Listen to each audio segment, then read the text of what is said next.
Hey everyone, it's Kelly. Welcome back to my channel. Today's video is going to be my anticipated August books that I cannot wait to read. I have 10 right here, and it is August 13th. Happy Friday the 13th if you're not superstitious. If you're superstitious, then I apologize for saying happy. So the books I'm going to be talking about today, two came out on August 10th, and the rest come out later this month. But I'm going to go in order of how I have them written because I just can't keep them straight right now. Anyways, so the first book I'm going to be talking about is The Guilt Trip by Sandy Jones. This is about 6 people, 3 couples. They go away for a destination vacation, and it's the beginning of a destination or a wedding weekend. And 4 of the people have a problem with the bride. They say that she's self-centered and obnoxious, and yeah, and then they start having problems with the groom, who his brother is starting to hate, but he's trying to defend his choice of wife.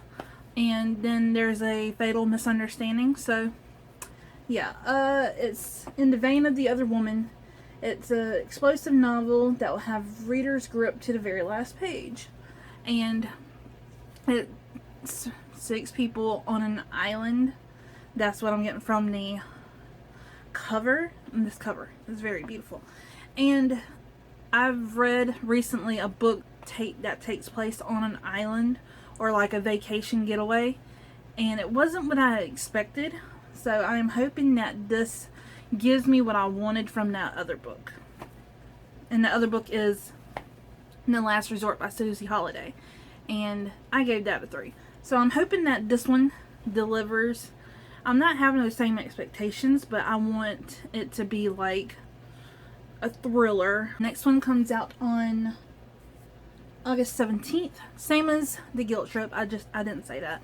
But this one is Velvet Was the Night by Sylvia Marino Garcia. She's the author of Mexican Gothic. Have not read that, but I really want to. I've heard so many good things about Sylvia Marino Garcia's writing. And this takes place in 1970s Mexico, and it's for lovers of noir, and it's one of my favorite types of genres. Is noir genre? Yes. It's Mighty. I'm gonna have to learn how to pronounce that. It's a secretary who lives for one thing, the latest issue of Secret Romance. While student protests and political unrest consume the city, Mighty escapes into stories of passion and danger. Her next door neighbor, Lenora, a beautiful art student, seems to live a life of intrigue and romance that Mighty envies. When Lenora disappears under suspicious circumstances, Mighty, I'm trying to say it in Spanish, finds herself searching for the missing woman and journeying deeper into Lenora's secret life of student radicals and dissidents. Meanwhile, someone else is also looking for Lenora at the behest of his boss. So it's kind of got cartel, and I love anything mob related. Like, cartel's not mob, but close enough. Mob, cartel, and secrets, and yeah, so this is right up my alley. I hope I like it. And there's something about the style of the 1970s in Mexican culture. Just anything historical fiction with Mexico, I'm intrigued. One of my favorite things about documentaries and reality travel shows, when they go to Mexico and they show the women in the dresses, and it's just beautiful. So her other cover of her new book, how it's like a rich Mexican woman back in the old days with the hair get up and the clothes. I love that. Oh my god. So anything to do with that, I'm interested.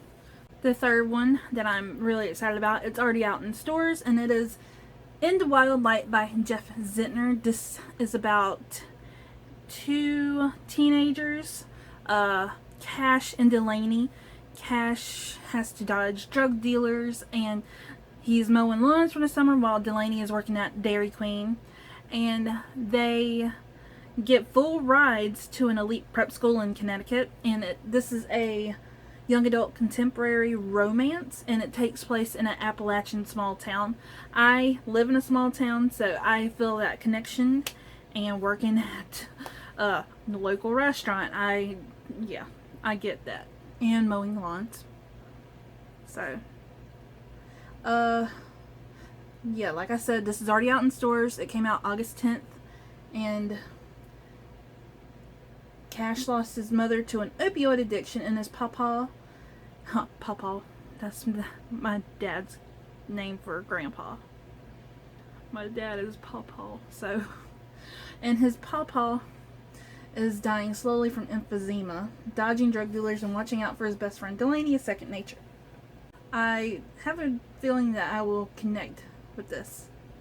And I've never read a Jeff Zentner, but I have one of his books on my bookshelf, The Serpent Kings, and I've heard a lot of good things about that. So, yes, I will be picking this up probably in December, because I want to read more contemporary around Christmas. Next one I'm a little bitter about because I requested it on NetGalley and I was declined. But anyways, it is The Witch Haven by Sasha Payton Smith, and it is The Last Magician meets the Lady's Guide to Petticoats and Piracy. Never read any of those books. In this thrilling and atmospheric historical fantasy following a young woman who discovers she has magical powers and is thrust into a battle between witches and wizards. And it takes place in 1911 New York. 17-year-old Frances Hallowell spends her days as a seamstress mourning the mysterious death of her brother months prior. Everything changes when she's attacked and a man ends up dead at her feet. Her scissors in his neck, and she can't explain how they got there. Before she can be condemned as a murderess, two cape-wearing nurses arrive to inform her she is deathly ill in order to report to Haxahaven Sanitarium. But Frances finds Haxahaven isn't a sanitarium at all. It's a school for witches. I can't wait. Since everybody is canceling, or the series is canceled, I miss rereading, and I'm loving the cover, so I really want to read this. This comes out at the end of the month, August 31st, and it says Francis's, that's a mouthful. Newfound power attracts the attention of the leader of an ancient order who yearns for magical control of Manhattan. And it's a YA historical fiction paranormal with witches. So, this is going to be at the top of my list for October. And, yeah, I'm really excited. This cover. It has to be one of my favorites of the month. And it is Dark and Shallow Lies by Jenny Meyer Sane. And this takes place in a small town on the bayou in Louisiana, which, yes, I love anything in Louisiana, on the bayou. Swamps, gators. Yes. It's about a teen girl that disappears from her small town where magic festers beneath the surface of the swamp like water rot. In this chilling debut supernatural thriller for fans of Natasha Preston, Karen McManus, and Rory Power. I like Karen and McManus. I didn't like One of Us is Lying, but Two Can Keep Her Secret and One of Us is Next was great, and I can't wait to read The Cousins and then the new one that's coming out. But anyways, Lacachette, Louisiana is the worst place to be if you have something to hide. This tiny town where 17-year-old Grace spends her summers is the self-proclaimed psychic capital of the world, and the place where Laura Pellerin, Gray's best friend, disappeared 6 months earlier. So all of that right there is like the perfect blend for stories that I love. And this comes out, well, it was supposed to come out August 31st, but the new publication date is September 7th. I'm not happy. I hate this pandemic and pushing books back. I really do. So this will be on my September anticipated releases also, because I have it written down August 31st. Ugh. But this cover is very pretty. It fits bayou and swamps. Like, I live in a town that has like over 5 different swamps, and we have gators and ponds, and it's, yeah, so we're a farming community that has swamps and gators. Imagine that, with cows. You don't pass many cows in my town. We're like Lake Placid. Okay, this next one is a middle grade, and I mainly put it on this list for my middle daughter. She is obsessed with space. She is adamant that she's going to be an astronaut one day, and this book is Down to Earth by Culley, and it is Counting by Sevens meets See You in the Cosmos, and this heartwarming coming-of-age story perfect for budding geologists and those fascinated by the mysteries of the universe. So, I have a feeling that my kid is going to fucking love this book. She wants to explore different universes. She wants to go to another universe, which I'm not going to say she can't, because I'm her mother and I can't say that. I'm not one of those parents like, oh, you can't do this, but I'm not going to say it. So, she wants to explore a different universe. So, if you can make it out of this universe, yeah. But anyways, this cover. I love this cover. It reminds me of Stitch in Lilo and Stitch. But yeah, it's oh fucking hell. Okay. It's about a boy named Henry. He has always been fascinated by rocks. As a homeschooler, I homeschool my children. My next video is going to be our top 10 books that we want to read, or that I'm going to read out loud this school year to them. They've picked them. They're excited. But anyways, as a homeschooler, he pours through the R volume of the encyclopedia to help him identify the rocks he finds. So when a meteorite falls in his family's field, who better to investigate than this rock enthusiast? With his best friend James and a little sister Birdie in tow. Of course, I love that name, Birdie. But soon after the meteorite's arrival, the water in Henry's small towns, oh my god, starts drying up. It's not long before news spreads that the space rock in Henry's family might be to blame. Henry is determined to defend his newest discovery, but his knowledge of geology could not have prepared him for how much this stone from the sky would change his community, his family, and even himself. Science and wonder abound in this middle grade debut about an inquisitive boy and a massive rock that came down to Earth to reshape his life. So, this anticipated video is all about small towns. So this book comes out August 24th, and yeah, it's about a meteorite sucking up all the water. I may have a problem with that. Okay, this one I'm bitter about again, because I tried to get a blog tour spot for it and I was not given one, but that's alright. So this is The Devil Makes Three by Tori Bovalino, and it's about a girl named Tess Matheson. She wants 3 things. She wants to play the cello, she wants her sister to be happy, and she wants to be left the fuck alone. Same girl, same. So, instead, Tess finds herself working all summer at her boarding school library, shelving books and dealing with the intolerable patrons. Ungrateful. The worst of them is Elliot Birch, snide, privileged, and constantly requesting forbidden grimoires. So it's more magic, more witches. After a bargain with Elliot leads to the discovery of an ancient book in the library's grimoire collection, the pair accidentally unleash a book-bound demon. The demon will stop at nothing to stay free, manipulating ink to threaten those Tess loves and dismantling Elliot's strange magic. Tess is plagued by terrible dreams of the devil and haunting memories of a boy who wears Elliot's face. All she knows is to stay free, the demon needs her, and he'll have her dead or alive. And this is a YA horror, which I'm going to get my copy and I'm going to read it in October. I have so many books on my October TBR and I have no idea how I'm going to read them all. Spoiler alert, I will not.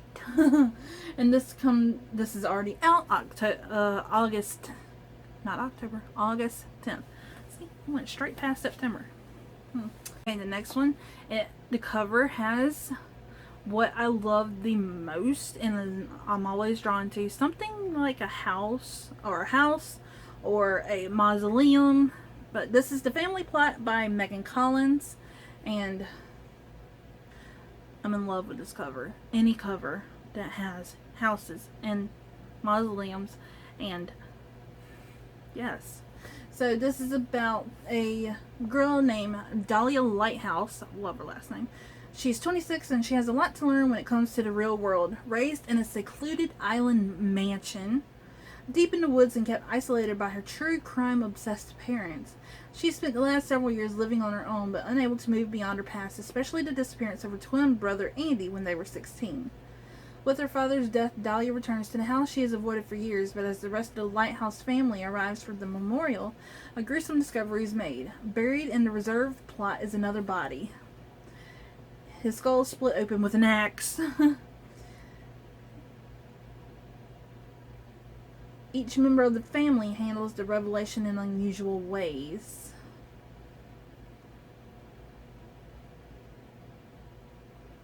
Ooh.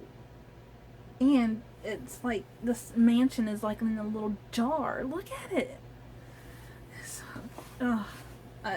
This comes out August 17th, so in a couple more days, and I can't wait. I hope it's so good. This one, I love the title because when I was a teenager, I had a blog called Tears and Chainsaws. And I put my poetry on there. That's long gone. I don't even remember what half the poetry was. I was a little angsty kid. So, yes. My Heart is a Chainsaw by Stephen Graham Jones. I had just the title. That's one of the reasons why this book is on my most anticipated, because I absolutely love it. And the cover, it's just simple and white and beautiful. And yeah, and it's in her quickly gentrifying rural, I cannot say that word, small lake town. Jade sees recent events only her encyclopedic knowledge of horror films could have prepared her for in this latest novel from the Jordan Peele of horror literature. Some girls just don't know how to die. So it's Shirley Jackson meets Friday the 13th and My Heart is a Chainsaw, and the girl's name is Alma Katsi not Alma Katsi. Jay Daniels is an angry half-Indian outcast with an abusive father, an absent mother, and an entire town that wants nothing to do with her. She lives in her own world, a world in which protection comes from an unusual source, horror movies, especially the ones where a mass killer seeks revenge on a world that wronged him. And Jade narrates the quirky history of Proof Rock, as it is one of those movies, but when blood actually starts to spill into the waters of Indian Lake, she pulls us into her dizzying, encyclopedic mind of blood and masked murderers, and predicts exactly how the plot will unfold. So I have a feeling that she's going to be a final girl. And today, while I'm filming this video, it is Friday the 13th. So, yes. This comes out August 31st at the end of the month, so this will definitely be on my October TBR. I can't wait. I've never read anything by Stephen Graham Jones, but like, he's trying to, I think he's kicked Stephen King out of the horror genre. Why? Or this is adult horror thriller. And the last book on my most anticipated list for August is Red X by David Dimchuck. This is about a haunted community, a haunted author, and a horror that spans centuries. This is about men that are disappearing from a gay village in Toronto, and one by one they're stopped and vanished. They leave behind small circles of baffled, frightened friends against the shifting backdrop of homophobia throughout the decades, from the HIV/AIDS crisis and riots against race to gentrification and police brutality. The survivors face inaction from the law and disinterest from the society at large, but as the missing growing number, those left behind begin to realize that whoever or whatever is taking these men has been doing so for longer than is humanly possible. Woven into their stories is David Dimchuck's own personal history, a life lived in fear and enthralled to horror, a passion that boils over into obsession. As he tries to make sense of the relationship between queerness and horror, what it means for gay men to disappear, and how the isolation of the LGBTQ+ community has left them profoundly exposed to monsters that move easily among them, fact and fiction collide, and reality begins to unravel. So this is a LGBT horror. It's adult, and it's queer lit. So I haven't read many queer books, but I've read my fair share of LGBTQ books. LGBT, mostly gay and bisexual and lesbian. So yes, I've been reading a lot of LGBT books this year, and that is awesome. I'm diversifying. So that is it for my anticipated August book releases, and I hope you enjoyed. If you did, please give it a thumbs up, hit that subscribe button. Luna, she slept through the whole thing. She's becoming a YouTube famous. Everybody keeps saying that she's a beautiful cat. She's lazy and she's mean. So the only time she lets anything happen to her, like be picked up or petted or talked to without getting a mouthful, is when she's outside. When she's inside, she wants to be left the hell alone in her box or her chair or on my husband's side of the bed, as close to me as possible. But anyways, that's a long ass outro. I apologize, but yeah, I'll see you in my next video.